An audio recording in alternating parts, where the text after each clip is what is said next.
Hey, ho, ho. Hey, look, it's Ringo. Yeah.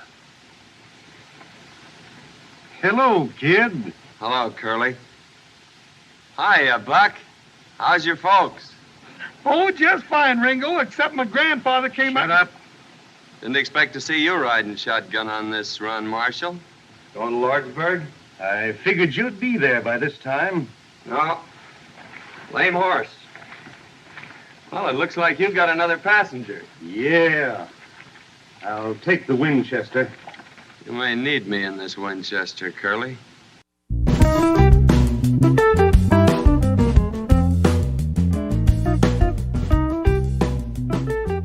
Hi, everybody. I'm Dan. And I'm Mike. So welcome to 15-Minute Film Fanatics. The way this works, as you probably know, is that Mike and I watch movies separately and talk about them on the show for the first time. Today we're doing a movie, Mike, which is kind of funny because we've crossed the 200 episode mark and we've never gotten around to this movie. Outstanding. What movie are we doing today, Mike? Stagecoach. 1939, John Ford classic, also our first John Wayne film, right? So directed by John Ford, written by Ernest Haycox, Dudley Nichols, and Ben Hecht, who, of course, Dudley Nichols and Ben Hecht wrote 100 other great movies. And also 1939, what a year for movies, right? You got. How is it possible that we've done 200 episodes? This is our first John Wayne. I know, it's crazy, right? 1939, you got Gone with the Wind, Stagecoach, The Wizard of Oz, The Roaring Twenties, The Rules of the Game. What a great year for movies. So in part one, we always talk about our overall take. I'm still laughing at myself that we've never talked about Stagecoach. So that's what the show is for, Mike. Go. This is somehow another movie, kind of like I mentioned when we did The Verdict, where this movie will teach you about the structure of movies. It's 90 minutes, start to finish. There's almost no time spent on exposition. All the exposition is done in dialogue. You get a lot of the action having taken place in very confined spaces. Obviously, the titular stagecoach, but also in the hacienda that they end up in, that they eventually have to flee. And again, it's just kind of a clinic on character dynamics, on having one high, one low, one east, one west, and allowing those dynamics to play off of one another, such that you could say, and I maybe have more about this on the ending, that the actual quote unquote conflict that's going on in Stagecoach is really just a frame narrative for the interaction between people, which I think is what we as humans enjoy watching just as much as we like the action. And I think Ben Hecht has his finger in so many great pies that it would be impossible to name them all. But this is just a classic. If you have a niece or nephew or a kid that says, "Oh, I really like the movies," they should just watch Stagecoach 100 times. I agree that Geronimo is not the cause of the conflict here. The cause of the conflict is this petri dish that these people get thrown into as they're going through, the land of the Apaches. Funny that you mentioned this is a clinic on how to watch a film, because I don't know if you know this story, but do you know who studied this film and watched it over and over and over to learn how to make a movie? I don't. Orson Welles. That's the movie he studied to make Citizen Kane. I didn't know that, but that makes 100% sense to me. You once said in a past episode that one of your go-to movies, if you have, not that you and I have written a movie, but that's our next podcast, our next project. But one of the things I remember you saying when we did Alien was, if someone said to you, "How do you put a movie together?" You said, "Watch Alien." Alien it's Stagecoach in space. That's true. Yeah, I didn't even think it. Yeah, because you have all the different people, and you have the Geronimo. Actually, I mean, I think they say the name Geronimo in more than he's actually in shots. Yeah, but think about that. In Alien, yes, the creature is Geronimo, and you have Harry Dean Stanton and Yaphet Kotto. Remember, they're the Union guys. You have the Tom Skerritt is the boss. You have, of course, there's no hidden robot in Stagecoach. But one of the great things about Stagecoach that I love, besides learning that force-feeding black coffee can cure drunkenness, which is a great thing we all learned from Stagecoach, is that the poster says, and I love this, the tagline for the movie was, "A powerful story of 9 strange people." But what I think, they're not strange at all. Like, they're all totally recognizable types, don't you think? Yeah, I think one of the things that the movie does well is that while it plays into dynamics, it often plays against dynamics. For example, the movie never allows you to despise Doc. Never. It doesn't matter how drunk he gets. Just the movie always has its finger on the scale and it understands how you feel about him at any given time. And just when you think he's great, he starts drinking again. And just when you think he's a louse, he does something heroic. And what the movie tells you, again, this is the stock reason for alcoholism in film, but it tells you that he's too sensitive to his own fatalism and the fatalism of other. Right? Like, why does he drink? He drinks because he cares. And how do you know that? Because sometimes he cares enough to stop drinking, which again, I understand the sentimentalism there, but in a 90-minute window, there's a faint hint of sentimentalism that works kind of like sugar, like before it's cloying. It's just sweet enough to get you through, and there's other bitterness to offset it in the movie. You have these 9 people, including the rank sentimentalists, as we say in Casablanca. And I love that they're all going through this land of the West that's rough and untamed. And the very first scene is, the scout says, the hills are full of Apaches. And the other scout says, this guy had a fight with them last night. And he says, is it Geronimo? How do we know he's not lying? And he says, no, he's a Cheyenne. They hate Apaches worse than we do. And I love how that's all put out there as the context, but the viewer doesn't care about that. You really care about the 9 people. So I want to go back to this thing about the 9 strange people. So the West is a rough place. It's untamed. They're going through it. And they go through the desert, I think, the way people kind of go through life, for lack of a better term, right? So what's your outlook on life? And for these 9 strange people, they have 9 different outlooks. And how do those outlooks get you through the trials of life, right? And I kind of put them into 3 groups.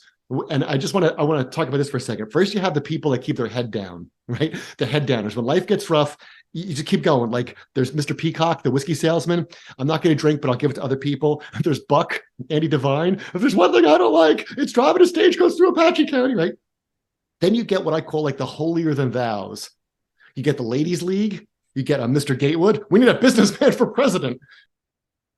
You get Hatfield, who has that code of gallantry about like a lady, which of course, I care about a lady so much that I will shoot her in the head lest she gets captured, right? So he lives by that code. And of course, you just said about Doc Boone. Do you remember what Doc Boone says when he took a bullet out of a guy shot by a gentleman? He says the bullet was in his back. So that's kind of shown through. So there's these holier than thou folks.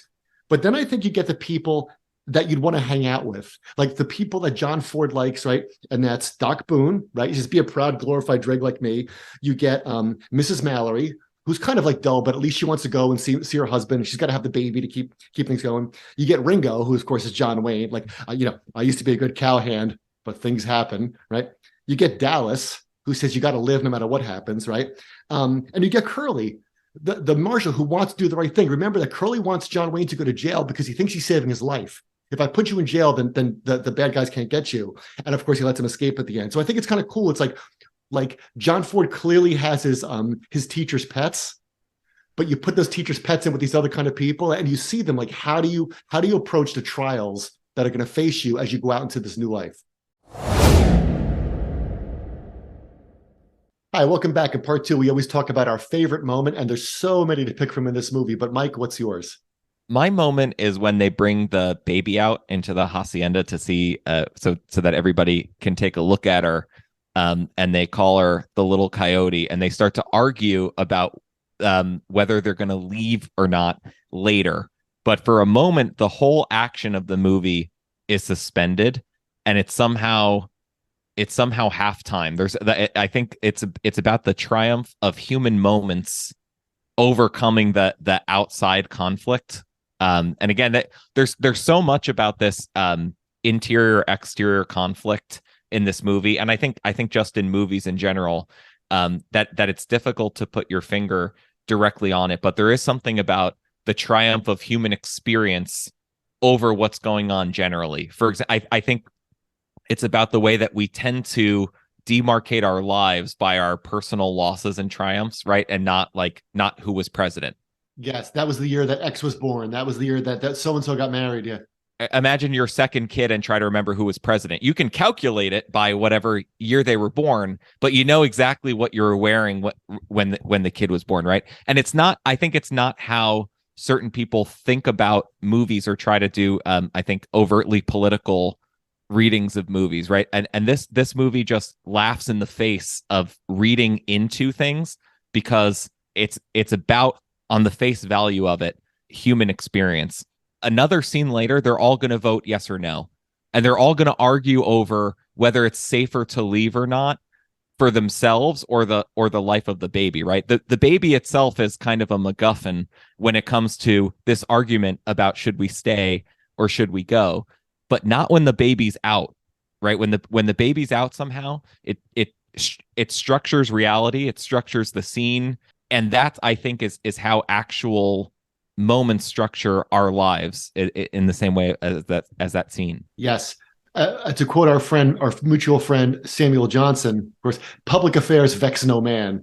Is that I thought of that when you said the thing about precedent, right? We can get all wound up about all kinds of things you see in the newspaper, and I think that's really important. But the real moments that John Ford shows are like the birth of a child, right? That's much more important than what the movie is quote unquote saying about westward expansion. Right, and exactly. So you have 9 lives plus the guy who owns the hacienda, and suddenly there's this 11th that comes in, but the 11th structures the other 10 for a moment in time. Yeah, which is just exactly what happens when a baby's born in your life. It restructures what you think is important and how far you're going to go in the Stagecoach. So my moment, it's great that you picked the baby because, of course, we know Doc Boone has his coffee, as we said before. I love that. I love when they're force feeding him like foie gras, like to make him drink the black coffee. He's going more, right? Slap me again. Yes, things we've learned from movies by Dan and Mike. Just splash some cold water in his face. Yeah, exactly, cold water. So you're a sopping wet, caffeinated drunk. My moment is another Doc Boone moment, and that's when he has the stare down with Luke Plummer. Now, it's funny, we recently did Punch Drunk Love, another movie with a great stare down that we love. And it's when he looks at him and says, Luke's going to go outside. We're getting ready for the big showdown with John Wayne. And he says, I'll have you indicted for murder if you step outside with that shotgun. And then Luke puts the gun down. He goes outside. Of course, the prostitute throws him a new gun, right? But then he goes back and says, don't ever let me do that again. And it reminded me of a couple of things. One is that it's like the Seinfeld episode where George Costanza does everything the opposite of his usual intentions. And all of a sudden, like, his life works. And that's exactly what Thomas Mitchell does there as Doc Boone. But it's not funny. When he says, I'll have you indicted for murder, there is something very powerful about him doing it. And doesn't it remind you of, I have a love in me so strong? Like when Adam Sandler stares down Philip Seymour Hoffman and says, I have a love in me so strong.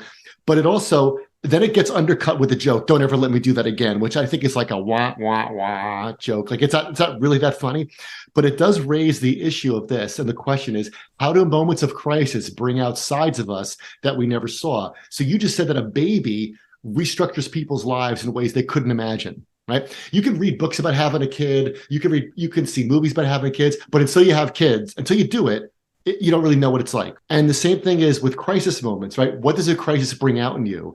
And I think here it's kind of like a nice moment because it's played for laughs at the end, but in that moment, he's strong enough that he makes Luke Plummer, throw the gun away. And that scene doesn't have to be in there. Luke could have just gone outside and Doc could have watched him. But I think it's really cool that you said before, John Ford keeps trying to get us to like Doc Boone. And that's like one of many moments in the movie. Yeah, I think he's the bellwether for the movie that lets you know what the movie's temperature is. And I think that if you loved Doc Boone, it would be sentimental trash. And if you hated him, the movie wouldn't work. But if you feel both, or you feel ambiguous about him, or you're trying to always figure it out, or any scene with him becomes more interesting, it's sustainable for 90 minutes. Yeah, it does, because every time he's on screen, you don't mind. You're glad he's on screen. He's like, every time you get a John Wayne scene, you're like, oh, great, this is a John Wayne scene.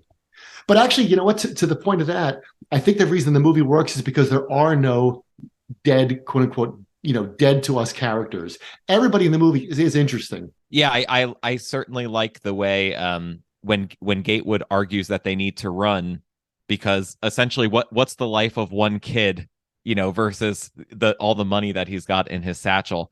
And again, he's villainous to the point of reverse sentimentality, where nobody's that villainous in that they would say it out loud, but that's the kind of thing that people would think inside. Yeah, and I thought of one more example of that with a show that I know you like. Another example of something that was sustained, where every character on screen makes you say, oh, this is good. This is going to be good. Arrested Development. Right. I'm sad because Job isn't in this scene. Oh, but here comes Tobias. There's always exceptions for genius, right? If you're going to be a genius, than just be one. But there is another ensemble sense where you think any scene without this character is a scene wasted, and then another actor with great lines coming up says, well, let me show you what I can do. And that's why this movie is just a tour de force. And if you're going to be a tour de force, or you're going to be written by a genius, then just do your thing. And don't forget, friend of the show, Jeffrey Tambor. So welcome back. In part 3, we always talk about the title. I think we've covered the title. They're in a stagecoach. What do you make of the famous ending where Doc Boone says, well, they're saved from the blessings of civilization, and then Curly buys him a drink? Something about their community of the stagecoach falls apart when they reach town. And it's very much as though darkness outside, chaos outside, makes it so that the light of the little civilization that they have shines brightly. Now, again, you could come to me and say, okay, well, that's how all movies work. There's some kind of chaos outside that creates a structured order, quote unquote, inside, or wherever the camera's pointing. And I would say you're right.